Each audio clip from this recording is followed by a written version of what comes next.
Chris Harris Jr. got a raise, and people are freaking out about it because nobody can ever be happy. Nobody can appreciate the nice things they have. And Chris Harris Jr., even if it's just for one more season, is a really, really, really nice football thing to have. Welcome to That's Good Sports. I am your host, Brandon. I could have signed Chris Harris Jr. to a 3-year contract, but he refused to take a pay cut to make YouTube videos with me, Perna. He also was a hard no on doing full frontal nudity for my art films, at which point I had to stop all contract negotiations with Chris Harris. It was tasteful, but we had different opinions about the necessity of nudity.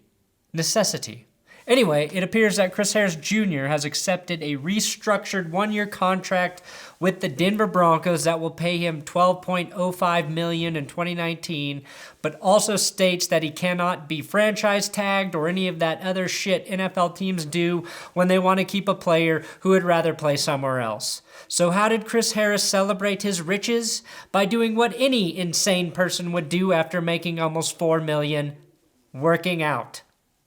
My dog back? Yeah. The day I get a $4 million raise is the day that company that gave me that $4 million raise regrets giving me that money. Now, I want to talk to you about why this is good for the Broncos, but also a baller move by Strap Harris. That's good sports.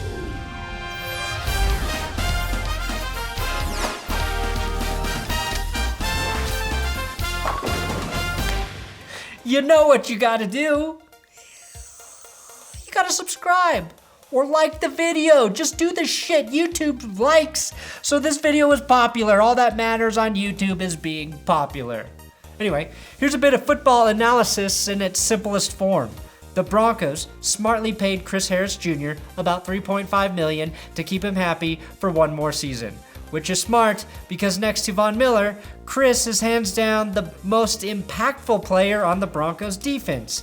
And if they want to have any chance at competing in the AFC West with Joe Flacco at quarterback, they will need that defense to be fucking great. Some people are mad at John Elway. Why? Because he did a decent thing and paid a player what he's worth? We all want Harris to be here forever. We want Chris Harris Jr. to die in Denver. But it sounds like Harris didn't want an extension as much as he wants proof the team is heading in the right direction first. He simply wanted to be the highest paid corner on the team. So I give a big dick nod to Chris Harris Jr. because he just grabbed $3.5 million to do what he was probably already going to do anyway, play football in 2019. Harris is a fiery competitor, and the reason I think this is only a restructure for this season instead of a multi-year extension is because Harris is sick of the bullshit happening in the Broncos front office. He's sick of losing. He's sick of the shitty coaching via Vance Joseph and Joe Woods, and is probably sick of seeing guys he succeeded with on defense get let go. Talib, Ward, Stewart, all the way back to Malik Jackson and Danny Trevathan. That is just the vibe I get from Chris Harris. What will be interesting is this. If the Broncos are competitive again in 2019, and if Chris likes Vic Fangio, and if he stays healthy, I think there is a chance Harris will sign a new deal to stay in Denver for a few more years, and I think he will like playing for Vic Fangio.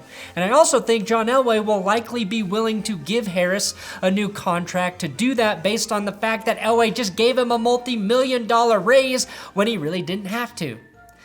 That, of course, is what the ignorant, childlike, hopeful Broncos fan at heart thought until I read this Mike Kliss tweet. Harris apparently says some PC stuff about wanting to be a good teammate and then reveals he's ready to hit free agency and become the highest paid corner in the NFL in 2020. There it is. There's the truth. He wanted to be paid more than any corner on the Broncos roster. Got it. And come 2020, if Elway wants to keep him, he will have to pay him more than any other corner in the free agent market. Chris is lucky. Lucky he lives in a world where he gets paid what he's worth. Don't get me wrong. Harris played below market value for a few years, and sadly has only earned $39,206,948 during his career. The rest of us, Chris, we live in a world where we watch other people do the exact same thing as us and get paid hundreds, thousands, or millions times more than we do. Just this week, I found Mike Florio and Big Cat from Barstool Sports saying the exact same things I said about the Broncos weeks later than I did, all while making boatloads more cash than I do for the same work. I think the biggest offseason move for them by far, and I think you'll agree with me because this is a guy who came from your Chicago Bears, the hiring of Vic Fangio as the head coach. Key additions, Q graphic. Head coach Vic Fangio is the most important move John Elway made this offseason. All other NFL franchises zigged, looking for the next Sean McVay, and John Elway zagged ziggity zooged, finding himself a cunning hard ass who is closer to his grave than ever ordering avocado toast at a Capital One cafe. Everyone wants the flashy new offensive toy, the flashy new offensive whiz kid.